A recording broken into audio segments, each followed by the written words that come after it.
Hello, and welcome to the Ashley Taylor Wellness Podcast. This is your host, Ashley. On this podcast, we talk about all things beauty, health, wellness, and optimization. I strongly believe that one size does not fit all. Wellness isn't just about the absence of dis-ease. It's also about feeling our best, knowing how to take care of ourselves, and learning to listen to and honor our needs. I am a nurse of over 10 years turned coach, and I have learned so much about both conventional and alternative options, and I'm here to help you expand your options. I'm also here to inspire you to learn new ways to improve your quality of life and take your power back. I'm so excited that you're here, and let's get started. Hello, and welcome back to the Ashley Taylor Wellness Podcast. Today's guest is Sam Weakland, and she reached out to me because she wanted to bring awareness to something called Cushing's disease. And it is something that I've been told in nursing school is very rare. It might be a lot more common than we realize. Sam is going to share more about how she eventually was able to figure that out. And she's studying FNTP, which is a functional nutrition therapy practitioner program. And I'm so grateful that you're here and healing and just going to help people learn how to be a better advocate for themselves. So thanks for being here, Sam. Yeah, thanks for having me. Of course. So tell us a little bit about you and what life was like, up until this point. What was happening? Yeah. So I was a teacher for many years. I started off with first grade, ended up at middle school, which I loved. And it was now in my last year of teaching that I just started not feeling good. I was taking naps like during my lunch and just exhausted all day. And if I back up a little bit, in 2017, 2018, it was the first time in my life that I had ever taken like interest in working out and eating well and all of that. So I just felt so good for so many years. And then 2021 hits. That's when I was also teaching. And yeah, my symptoms just started coming and started piling on. And yeah, it was a journey. Okay. So 2021 is when you started to feel these symptoms. And what were you feeling in your body? What were the signals that something was off? So my first big red flag was weight gain. I had lost about 50 pounds on my own in 2017 and kept it off for the most part, like maybe 5 pounds here and there, but was still working out like 5 days a week, eating well. Like I said, teaching health and PE. So I was moving all day, every day, very active. And so it was really weird when my scale started going up and went up 10 pounds. And I was like, okay, like life happens, whatever. Went up another 10 pounds, another 10 pounds. And I had gained 50 pounds and it just would not come off for the life of me. And I was doing everything I could think of and just could not drop a pound. So that was my first big red flag. Mhm. And then what happened after that? At that point, were you seeking answers that, hey, why am I not able to lose weight? Or when did you start to reach out to doctors and get their input? Yeah, it was probably about like 30 pounds into the weight gain where I was like, okay, something is wrong. I'm going to make an appointment. So I did. I made my first doctor's appointment, went in just thinking I was going to get some help. And that was not the case at all. She just didn't really believe what I was saying. She offered to run a blood test, came back normal. And that was it for her. She kind of just Case said, closed. away. Yep. So that started there. But as my symptoms kept piling on, I just went to doctor after doctor after doctor. And at some point, it wasn't even the weight gain. I just felt miserable and just nobody was believing me or trying to help or anything. Yeah, I can relate to that. And I'm sorry that you went through that. And I think so many people, maybe even someone listening, might have had that experience. I became a nurse in 2013 and I took care of a lot of people who were dealing with all sorts of things. And then when I became the patient myself, and I knew it wasn't all in my head, I knew that there was something wrong, but I didn't know what it was. Same thing. I saw like 7 doctors, maybe even 9. I was on all of these different medications. And if I did not have the persistence and the determination to say this is not an option for me, which I believe you said too, then I wouldn't have gotten to where I am today. So many people hear, there's nothing wrong. And then they go back to living the same exact way, changing nothing. And that's only going to reinforce whatever it was. So what happened after the first doctor? Yeah, that was my OBGYN. I didn't know where to go from there. It was the first time in my life that I was ever experiencing anything like this. So it probably took me a couple of weeks again to figure out what to do next. And then I started with a naturopath. And at Okay. the time, I was getting ready to move out of state. So we started a little bit, but we didn't have enough time to really get anywhere. But kind of the same thing, like he looked at my blood test. It's normal. Let's try some supplements. He was the first one that suggested that I maybe like take a step back from weightlifting and just do more like walking, yoga, Pilates, like that kind of thing. So that was the first time where I was like, okay, like maybe I'll stop, with these like intense workouts and just take a step back. So I had kind of started that. I moved out of state and then I started working with a functional medicine doctor. Kind of went in there with high hopes too. Like, okay, this is a different path. Like, Mm-hmm. she solved my problems, but kind of same story, normal blood work, a lot of supplements. And then I went to about three other doctors after that. And again, same story. And it finally, my primary care doctor, she was like, I'm going to be honest with you. I don't really know what's going on here and why you feel so bad. So I'm referring you to the endocrinologist. Okay. So that's how I got into the endocrinologist.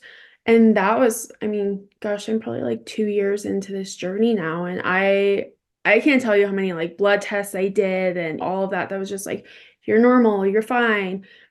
You just turned 30, like things change. It was just like, yeah, like you said, no answers. And just Mhm. refusing to believe that. And I just felt so like out of my own body. It just was a very interesting, like, yeah, just a total like out of body experience. Yeah. You even said with the functional medicine doctor and the naturopath that the blood work came back as normal. So my question is, were they running the right tests? Yeah. Do you think that there were tests that you learned about after the fact that would have been helpful? Did you do a saliva cortisol test? Did they test your cortisol at that time?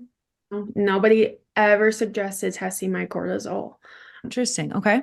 Yeah, yeah, it never came up. And honestly, like I think I had like a very basic understanding of like hormones at the beginning of this, but really had no idea about cortisol and what it can do to you and all of that. So with my own research, figured it out. And actually, I was the one who asked for the test, but yeah, no doctor ever brought up cortisol. So Wow. And yeah. what symptoms were you communicating? So obviously the weight gain, Yep. that makes sense. So for somebody who's listening and doesn't know what Cushing's is, can you explain what that Yeah. is?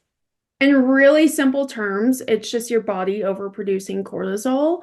Mine was sourced from a tumor on my pituitary gland, and it was giving just the wrong signals to my body to overproduce it. So that's your body's stress hormone. And basically, I was stuck in that like flight or fight response for years.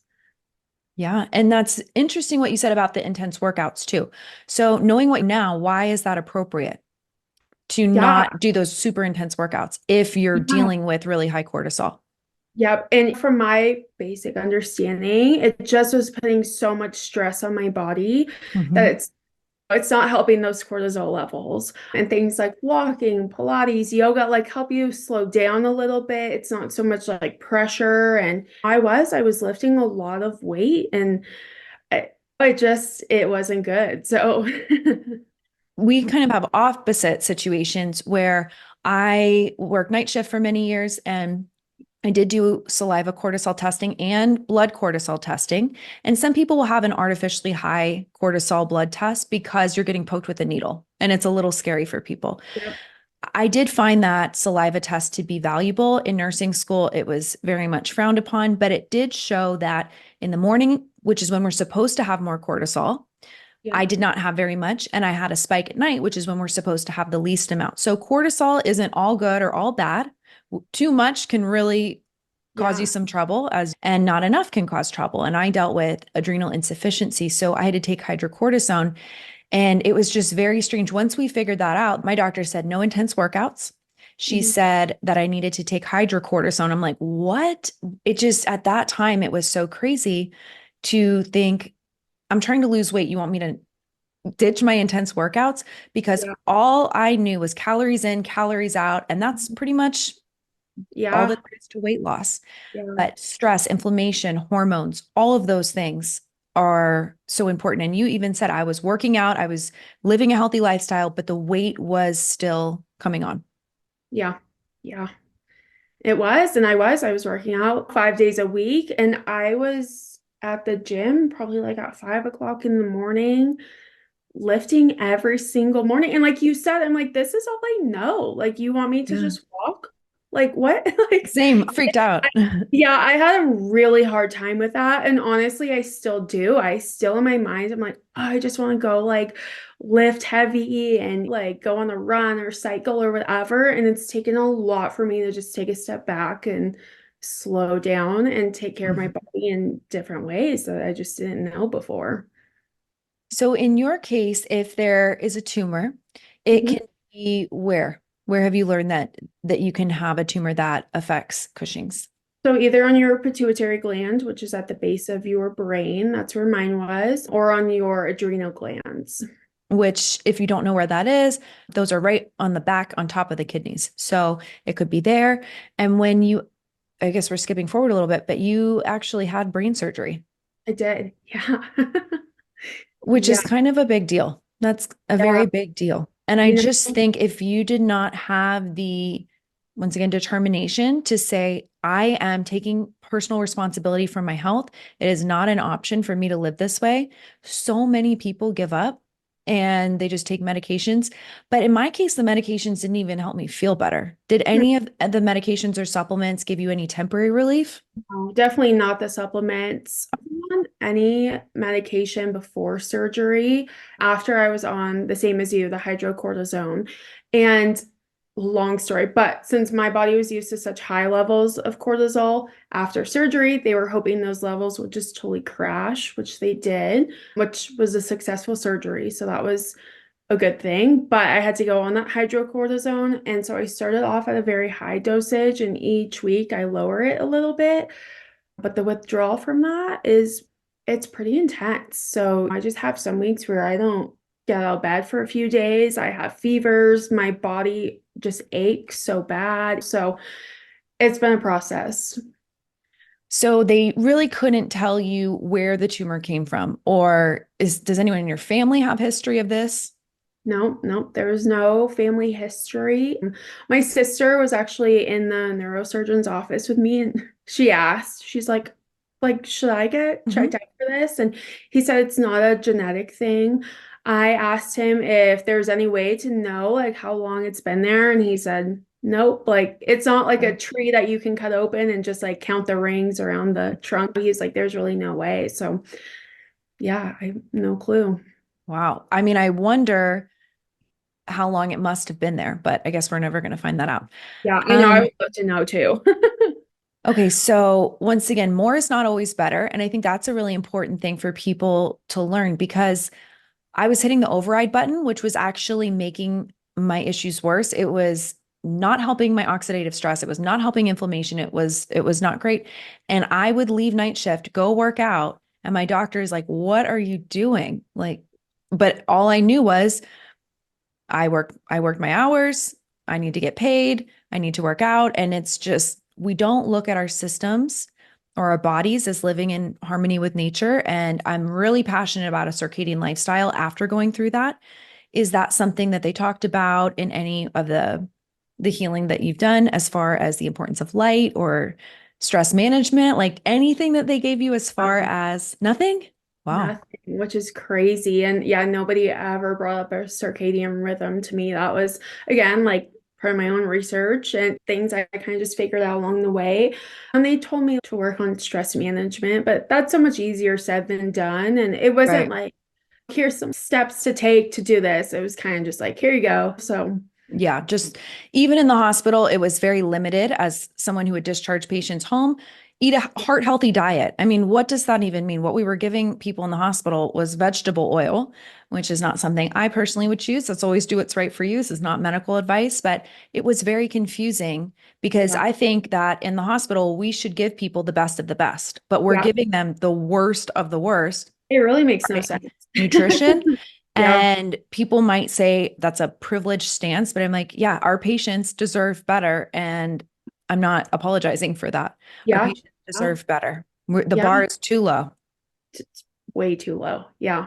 And I didn't eat well for probably the first like 24 years of my life. And Okay. it wasn't until I turned 24 that, again, this is like 2017, that I started taking an interest in nutrition, and that it changed everything for me. And not just physically, but like mentally, I felt so good. And so when this started, that's how I knew it didn't feel good. And I'm with you, like nutrition is so important for so many different reasons that Mhm. no doctor really talks about. Yes, it's very limited. And once again, what we are modeling to people when they're the sickest of sick that they need to be hospitalized, Yeah. it's not healthy food. It's very processed. Yeah. So, did Yeah. you stay in the hospital when you were recovering from your surgery? Only for a day, What which was, did you observe as far as, yeah, what gosh. was that experience like? So I lost my taste and smell for about like 6 weeks after surgery. And so they asked me what I wanted to eat. And I think they brought me mashed potatoes. There might have been applesauce. I think I had like maybe a little slice of cake or something. I don't know. I was so out of it, but they were just kind of bringing me like those soft foods to try to keep down, but definitely nothing nutritious in there.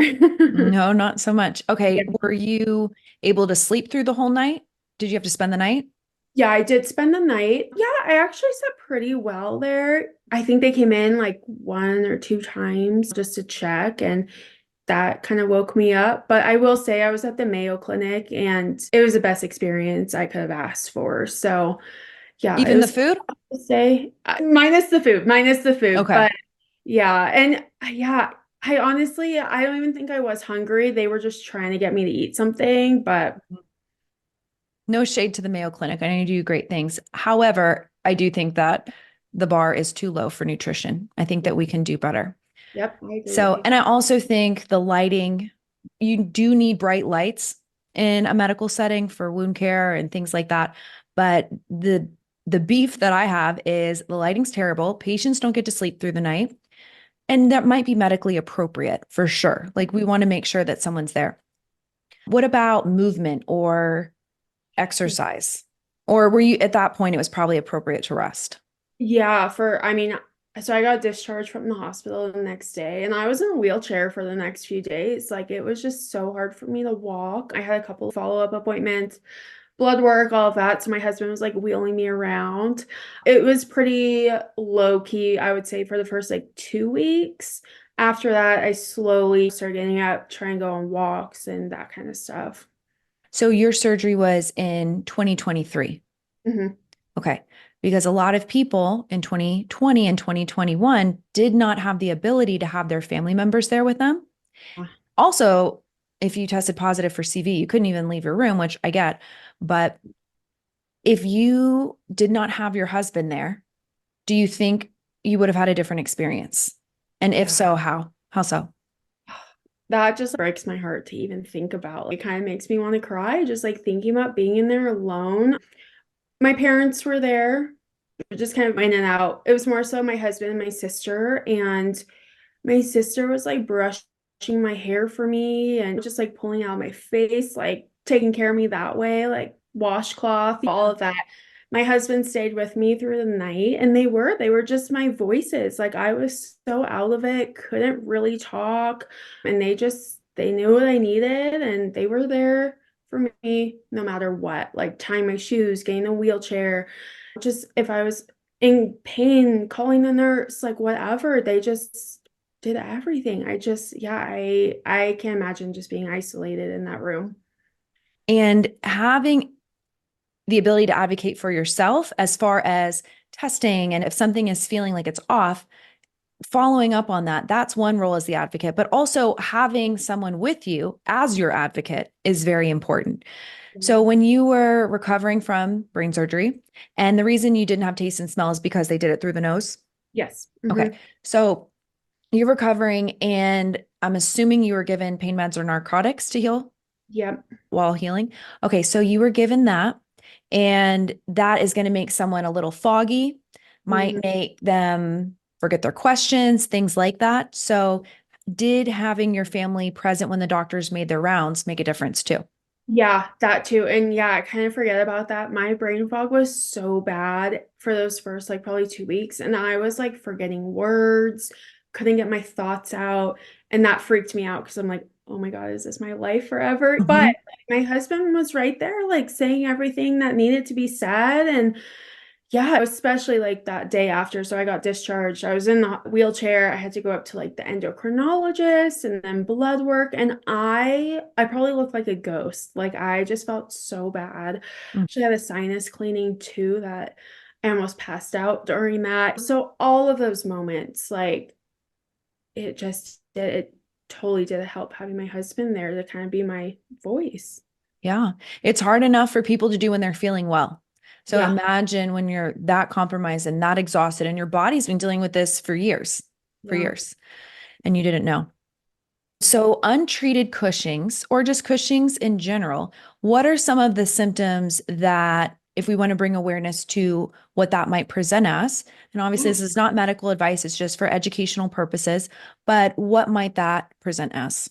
Yeah, so weight gain, mostly like around the tummy area, moon face, so weight gain in your face, which makes it more of like a circle, the buffalo hump, which is like a little bump on the back of your neck. I've kind of always had one too, which is interesting. So I don't know. Random bruising, what Mhm. else? Thinning hair, eyesight too. I was lucky because my eyesight hadn't started to go or anything, but that tumor can start pushing on your eyes or something. And so that can happen.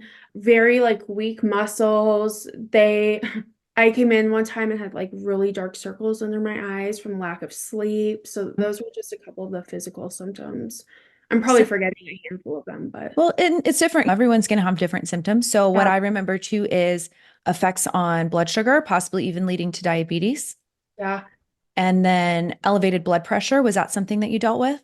I never had elevated blood pressure. I always thought it was something to do with my blood sugar, though. That was always one of Okay. my things going into the doctors because I was like waking up during the night. I was Mhm. having just these like blood sugar crashes. And the more I read about it, I was like checking off every single symptom. The brain fog, depression, migraine. So these can present in other situations, but there was a lot. And the symptoms progressively grew, Yeah. more of them, and maybe they intensified.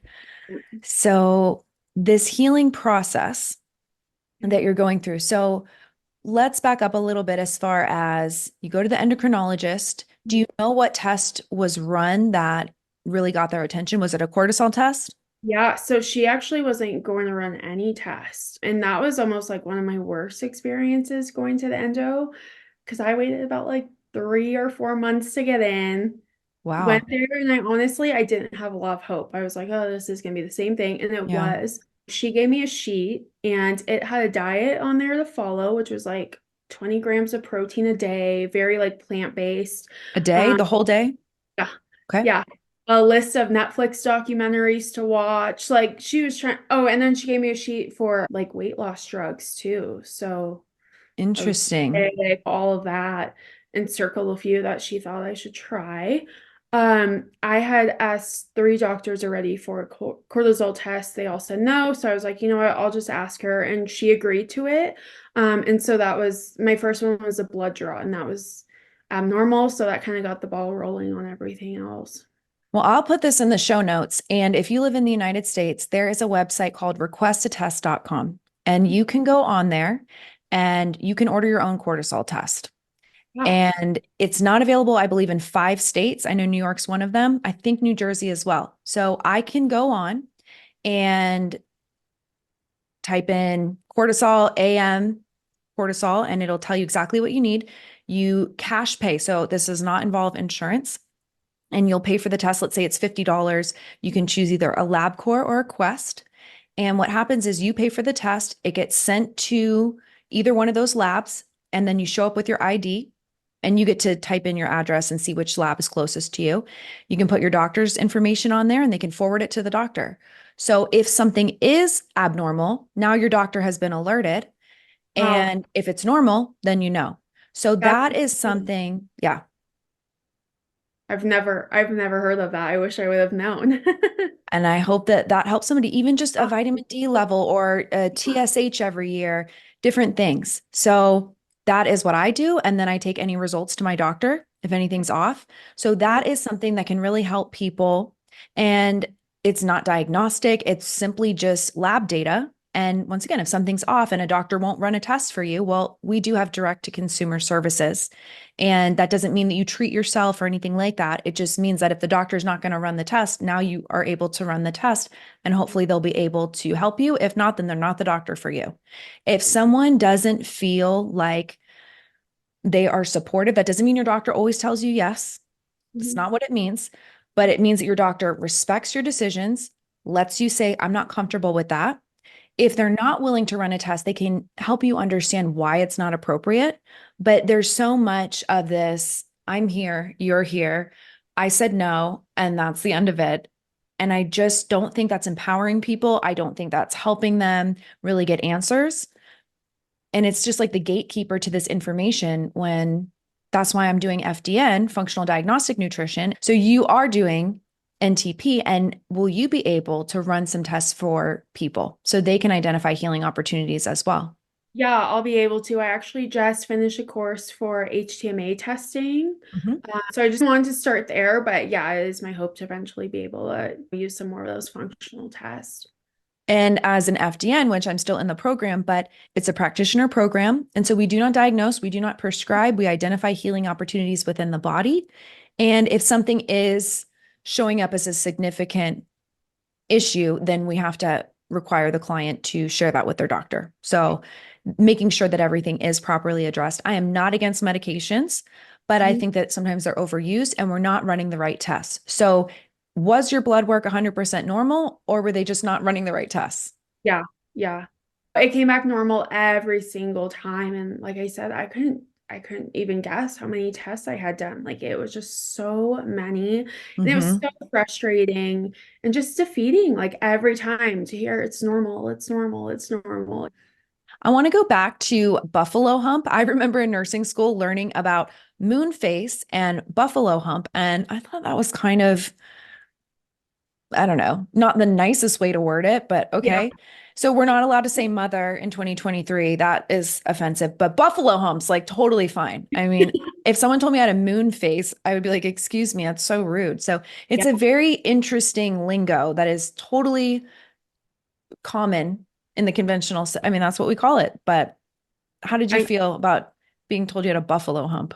Yeah, it was kind of funny because that first appointment at Mayo, they did like physical exam and they're like, "Do you think your face has got rounder?" And I'm like, "I do. Yeah, I've seen that Hmm. change." And they're like, "Okay, like moon face and what about the buffalo hump like feeling?" So, Hmm. yeah, there has to be some better wording out there somewhere for that, but What a time to be alive. yeah. Okay, Yeah. so something else that you mentioned is that recently Amy Schumer has been diagnosed with this. I did not know that until you told me. So tell us a little bit about that. I mean, what has been publicly shared? So from what I know, she had an interview, I don't know, maybe 2 or 3 weeks ago. I think it was Jimmy Kimmel, not 100% on that, but she had gained a lot of weight. And so the internet was just like ripping her apart. And she had said she had, oh, is it endometriosis, I Hmm. think? Hmm. That's what she said she had, but all of these people were like, no, like she has moon face. Like if you look at her, that is like a Classic. big Yeah. case. Hmm. And so all these people were commenting like, "Oh, you should get tested for Cushing's," and she did, and she does. She has Cushing's. So from what I understand, hers is from overuse of steroids, so it's a Hmm. little bit different, but totally explains her weight gain over the last few years, her moon face. She also has very like red cheeks, which is part of it too. So yeah, and she came out and released a statement. So it'll be interesting to see if there's a little bit more of a just a spotlight on Cushing's. And people might take steroids for a long period of time for asthma or other Yeah. things. And the cortisol or the hydrocortisone that you're taking, Mhm. is that something where you said you had the tumor removed, your levels totally plummeted and crashed, which has got to be really hard on the body because you said that they wanted you to up the dose and progressively wean down. Now, is the goal to get you off of it entirely, or is that something that you would have to take for life in your case? Yeah, no, they're hoping the goal is to get off of it. It kind of just depends on when my pituitary kicks back in and starts communicating with the adrenals, and my body is producing normal amounts of cortisol. So my last blood test, it wasn't producing enough yet. So we check Okay. every month to see where that level's at. But I was able to lower again. So I think I started at 60 milligrams of hydro. It's a lot. Yeah. Yeah, and now I'm on 15. So Okay. definitely some progress, but yeah, it's my biggest hope that I'll be able to get off of it. So many, many doctors over the years. What are the things that are most important to you when you're looking for a doctor after all that you've experienced? What So are the many, green flags and the red flags? yeah. Gosh, I think I have like a whole book of red flags now. I had so many doctors kind of just like almost like roll their eyes at me. And one doctor who was like, oh, cortisol will have nothing to do with this. And another doctor who brushed everything off, she marked me as obese in my chart because the BMI came back like that. Just like these things where it was like nobody was listening to me. I felt like I was just like screaming and nobody was hearing me. So I think going forward, the most important thing is just somebody who listens. And like you said, if they don't want to run a test, then at least explain it instead of just like, no, you're fine. You can leave now. Like you said, like some doctors are up here, you're here.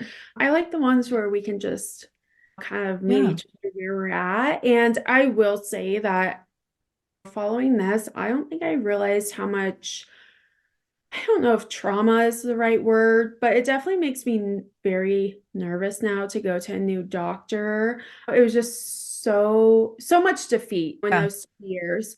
And I just had to keep going. But like now that I've had a break from doctors for a little bit, it's just hard for me to like get back in the office. Hmm. But I will say my new team of doctors, amazing. And they've apologized for me for like my Oh, past doctors, and I started tearing up in one appointment. She was tearing up. Like they've been great. I love that so much. And one thing that I will say is vote with your dollar. The truth Yeah. is that we work for the patient, unless you're going through insurance, and then really we work for the insurance companies or the doctors work for the insurance companies. And that's the middleman, and everything goes through them. So I mostly work with functional doctors, naturopathic doctors, and practitioners. And I am a cash pay person. That seems to work best for me because it's me and the doctor. And when I worked in the hospital, let's say spent 30 minutes with patient, and sorry, but that's not what was happening. And a lot of the time spent is making sure everything's checked off for insurance versus spending time with the patient, listening to them. Yeah. And the doctor who said cortisol would have nothing to do with this. I mean, wouldn't that be so interesting to see her today? Not like you can't make a mistake as a doctor, but Yeah. how did she explain that to you? Like with such certainty, like it's just Didn't. ridiculous that you could even think that.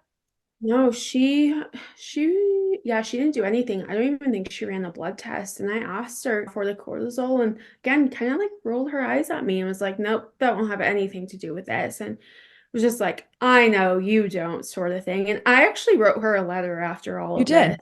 Did. Yeah, and really it was a nice letter. I Yeah. was like you said, doctors, they know a lot of things, but they can't know everything, you Right. know? Yeah, I did. It was nice. And I just wrote her and I said, like, listen, I'm not trying to like bash you, but I just want you to know so that in case somebody else comes in, like Yeah. you're able to help. And she wrote back and she was responsive. She was like, I'm so sorry. Like, I'll make Wow, sure that's huge. study up more on this, and that my what did she say? My like threshold for testing cortisol will be lower from here on out or something like that. So, you know, Wow. but I wrote another doctor, never heard anything back. Yeah. So there's good doctors out there, and I still do believe that. But I think that's important to address as well because I got burned by many doctors. And I will say that most people get into healthcare because they want to help you get better. yeah, And as someone who did the conventional curriculum, I learned a lot, but I did not learn everything as far as wellness, optimization, and thriving. I learned a lot about anatomy. I learned a lot about wound care, medications, surgical procedures, things like that. Time and a place. Thank God we have surgery and doctors. I'm sure you would agree. It's just when you feel that you're not heard, you're dismissed, Yeah. eyes are rolled. I mean, when there is a lack of respect, but that also is a two-way street. I have also seen a lot of patients who are just at their wits' end, but we are the professional and we have to understand that sick people are not always going to be feeling their best, and it's not for us to take personally. And I also get that the doctors, especially in the hospital, like they're worked like Yeah. crazy, but then ask for better working conditions or something, because we are there to serve the patient. We are there to help them get better. And a doctor saying no isn't the worst thing, but how they say no makes a big difference. And as someone who I was so traumatized is a good word. I was angry. I felt so many things. And I said, I'm never going to take a medicine or see a doctor again. Well, I'm somewhere in the middle now. I am not anti-doctor, but I was angry. I was Yeah. really angry because my feelings, anyone's feelings are always valid. They may not even be true, but they're always valid. How a person feels is how they feel. We don't get to tell someone how they feel. So feelings are always valid. And if someone cannot do that, like it sounds like you're really struggling. Unfortunately, I don't have the answer, or just acknowledging or Yeah. helping you understand that they do see that you're going through something. And just even the doctor who said, I really don't know. Did you have respect for that doctor for at least saying, hey, at least they're being honest? Totally. And without her, like who knows what would have happened. When she was my primary care and I went to her, I don't know, maybe 3 times, like just presenting all these symptoms. And finally, the last time was when she's like, you know what, let's Mhm. just, and yeah, I totally respect that. And I kind of relate all of that back to being a teacher too. I knew a lot of things, but I didn't know everything. And there's a time and place to ask for help or to send them to somebody else. And I totally respect that she was able to do that. Yeah. One thing I've learned is the more you learn, the less you know. And it just seems that we can't learn everything. And I'm honest with my clients in coaching. I will give you the answer. And if I don't know, I'll tell you, but I'll help you find out, or I'll find someone who can, because we need to take the ego out of medicine and just in general, but definitely in medicine. I don't think that for a lot of people, they feel comfortable too. Let's say you're laying in a hospital bed and you're all by yourself. You've got 6 doctors standing over you, especially if you're at a teaching hospital. And I believe Mayo is a teaching hospital. Yes. Yep. Mhm. So how many people were on the team that would come by for rounds? Oh gosh. I can't even tell you. I was so More out than of it. 5? Yeah, yeah. And I like my endocrinologist had somebody like shadowing her. My ENT had somebody shadowing him. Mm-hmm. There's a lot of people in my surgery room. I couldn't even tell you how many. So yeah, it was a lot. Do they think that it had anything to do with 2020 or COVID or anything like that? You know, that never came up. Okay. I did have it twice, pretty bad, both times. And I will say that if I kind of look at my symptoms when they started, it kind of lines up. I can't say for certain, but Mm-hmm. yeah, it'd be interesting to know. I wish I could know that. Yeah, it could just, be two things happening, but who knows? Okay, so as someone who advocated for themselves and you had your tumor removed, how long after you found out that you had it was it removed, and how did they find it out? Yeah. So when I saw an endocrinologist, got my Mhm. blood test done, abnormal, I had to do the saliva test, the 24-hour urine test, Mhm. the dexamethasone suppression test. So I had to go through like rounds and rounds of testing before they ever sent me for an MRI. So then I was sent for that, came back with the tumor. She called me. Actually, I called the office because she never called me to go over test results or anything. I could just see them in my portal and they're all marked like red. So anyway, so the tumor showed up on the MRI. We had a phone call and she was just like, you know what, you have a brain tumor, you're gonna need surgery. There's nobody in Iowa, that's where I was at the time, who can probably do this. So we're sending you up to the Mayo Clinic, and like hung up on me. That was pretty much it. So then I got up to the Mayo Clinic and had been told to pack my bags, like I was gonna be scheduled for surgery, and got up there. The endocrinologist was like, you know what, let's rerun all of your testing again. So I stayed up there for about 30 days, redid all of my testing. They sent me home for about 2 weeks, and then I came back and had surgery. Okay. So probably about from the time I knew till surgery, maybe like 3 months. So for anyone listening, something that I did last year was a Prenuvo scan, which is an MRI, and you can do whole body. I don't know if my link still works. There are other people that have it. I don't get any kickback or anything from it, but it is 2,500 or 2,200 if you use prenuvo.com/Ashley, if that is even still active. But it was incredible because it looked for over 500 things.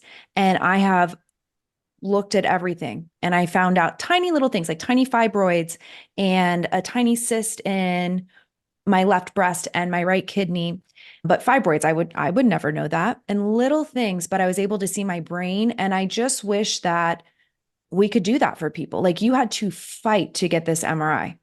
But in Yeah. the cash pay world, you're able to get that. And I was able to get basically 500 things checked out for $2,200. So I'm not saying everyone needs to run out and do that, but what an amazing thing to just get a baseline. That's what I said. I'm like, if everything comes back great, great.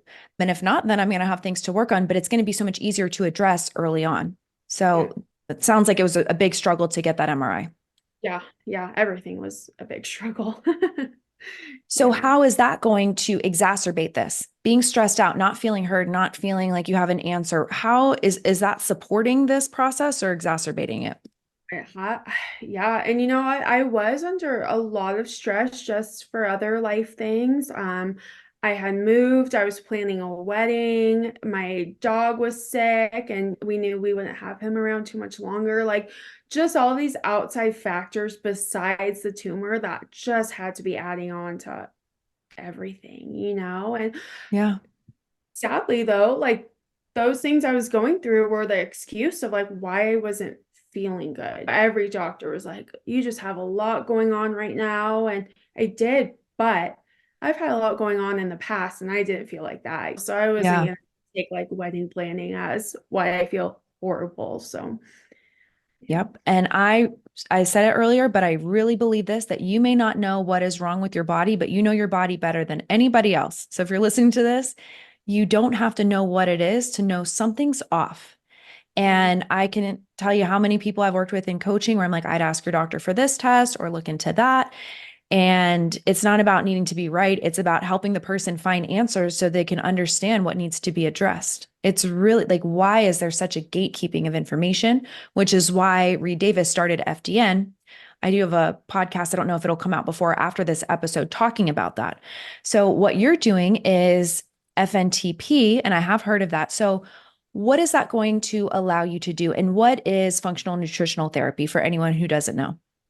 Yeah, so it's kind of just getting to the root causes. So we look at like a nutrient dense diet, blood sugar, digestion. Gosh, I've gone through so many different lessons, but just really focusing on that. And like you said, just opportunities for healing, like in the body. And that has been so helpful to me, especially during recovery. And so moving forward with that, like I just hope I can work with clients. And even if that means I just help like one person, just figure it out, that will make a difference for me. You seem like such a sweet, loving person. I chatted with you before we got started, and I would like to know if you feel comfortable answering, do you have a relationship with a higher power? Is faith important to you? Was that a part of what kept you going, or do you feel comfortable sharing? Yeah, yeah, totally. I do. I've always had a faith, but I will say that this kind of it just rocked my world. And I was struggling with a lot of things. And I think it probably all goes back to this because it was so much stress and anxiety and depression like I had never felt before. And I was just mad. I Hmm. was mad at my body. I was mad at just kind of everybody, honestly. And that's the thing too. Like I am sweet. I'm not a fighter. This almost like changed my personality to the point where I was mad at people. I've done things that I've never done before. So I will say that I had faith during this, but I questioned a lot of things. Thank you for being honest about that. Yeah, yeah. And it was my wedding year too, and I was mad about that. And I still am. I'm still kind of sad. It took some things away, but I coming out of it now though, I think I have much more faith than I've had in a long time. Yeah. When you said you were mad at your body, a lot of people feel that way. I even said that. I'm like, my body failed me.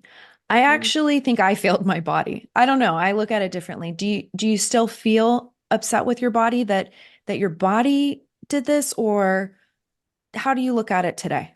Yeah, back to 2017, 18, I had lost all that weight. And it was the first time in my life where like I enjoyed shopping and I felt good and I looked good. And it changed a lot for me. And I made a promise to myself back then that I would never gain my weight back, that I would stick with the gym and eating well and all the things. And I would just carry that with me forever because it just changed everything. So when I started gaining weight back, I was mad. And when I gained all my weight back, I Hmm. was mad at myself.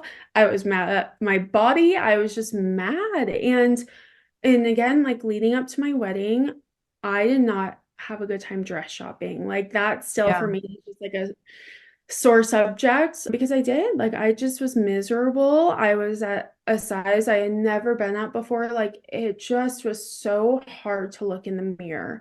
Now I'm at a better place with all of it. I look back and I wish I would have just given myself a little bit more grace with all of that. I look back now and I'm so thankful. Like my body was trying to communicate with me. And even though I was mad, I listened. And if I hadn't gained weight back, I don't Hmm. know if I've ever pursued all of this.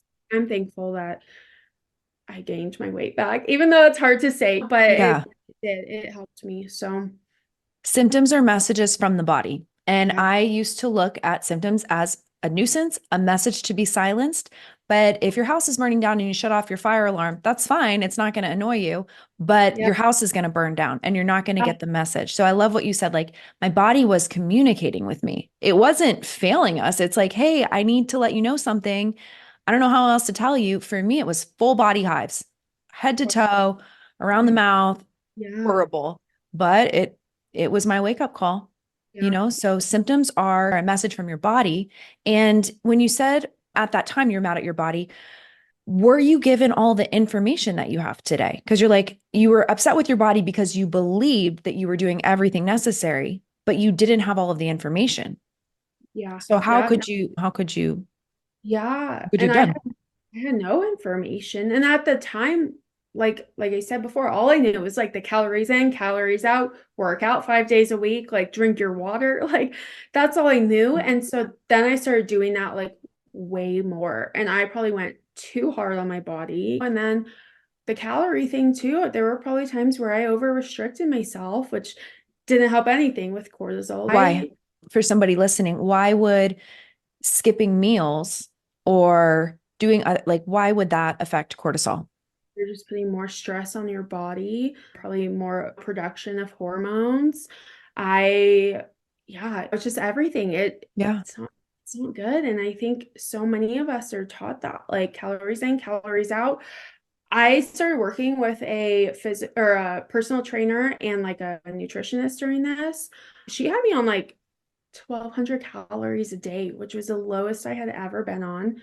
This is months before my wedding, so I was just getting desperate.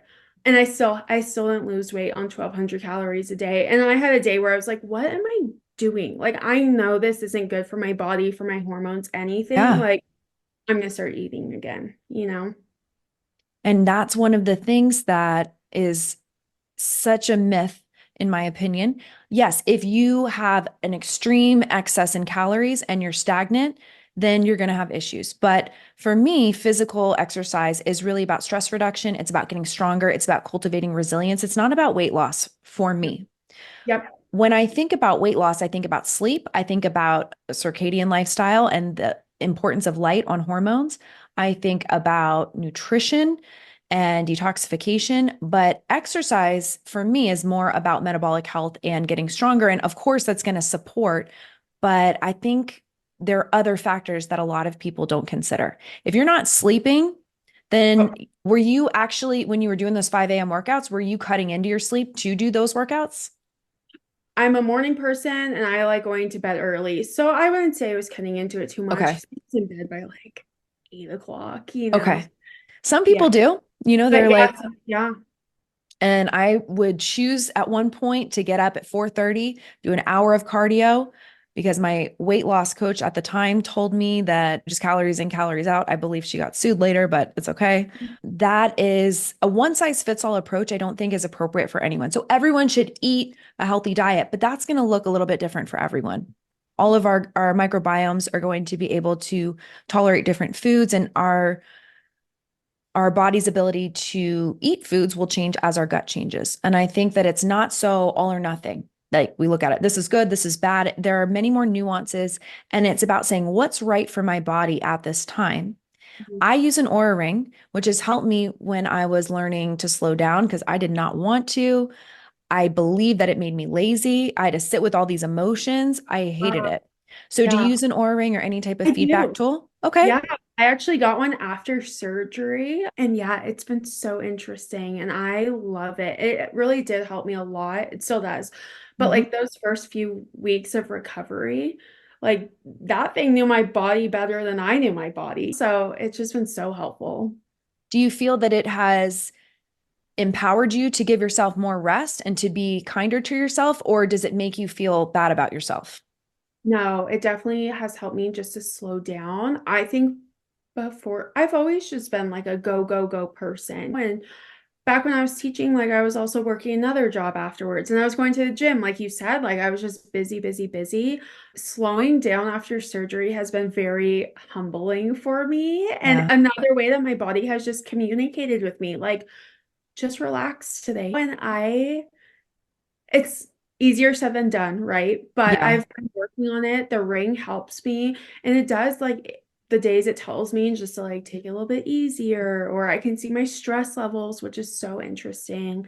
It knew I had a fever before I knew I had a fever. Like, same. Yeah, yeah, yeah, it's crazy. But yeah, it has definitely been a helpful tool, and I love it. I don't have it on right now because it's charging, but usually I yeah. have it all the time.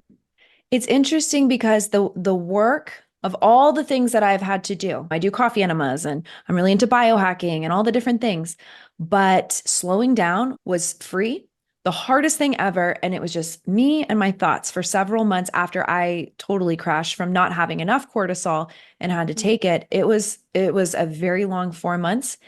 And something that the Oura Ring shows me is just how my data improves when I do take the time to meditate. I will avoid meditation like the plague. I mean, once I get back into it, then Yeah. I actually am like, wow, I feel so good. And I just feel like less jacked up, I suppose. Yep. But it's very interesting. I think slowing down is one of the hardest things. And seeing this feedback from the ring showed me how beneficial it was and how it helped my state because you were in a state of fight or flight for years Yeah. and years and years. So would that be supportive to your body to be in a bit more of a restorative mode and let the body recalibrate and all that? It's hard.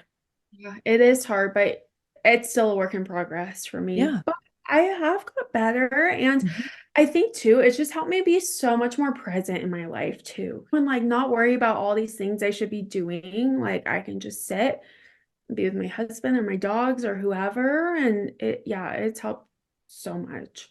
That's awesome. Mm. I am just so grateful that you're here and sharing about this. So, what does the future look like for you in the next 6 to 12 months? Do you even know at this point? What are you expecting? You know, I have another blood test, probably not for another month, to check that cortisol level again. I'm really hoping I can get off this hydrocortisone or at least drop down again to like Mhm. 10 milligrams. I'm joining a gym this week, so that's exciting. And nothing like I'm not going back and lifting what I used to lift or anything, but just some motivation again to get moving and all of that. The weather is getting really nice, and I actually just adopted a dog last week. So, like, we're out walking, like, he's my little buddy now, just getting back to being more active while still slowing down and enjoying things. But yeah, I'm trying to take it really easy. I had an MRI last week that came back clean, so that's good. But I have to go get Yeah. that checked a few times over this next year. But it is my hope that maybe by the end of the year, we'll be able to have a baby and kind of start a family. So that's the next like big step. Yeah. But I'm also really trying to just give my body a good break before that. And just make sure we're on a good page for everything. So Yeah.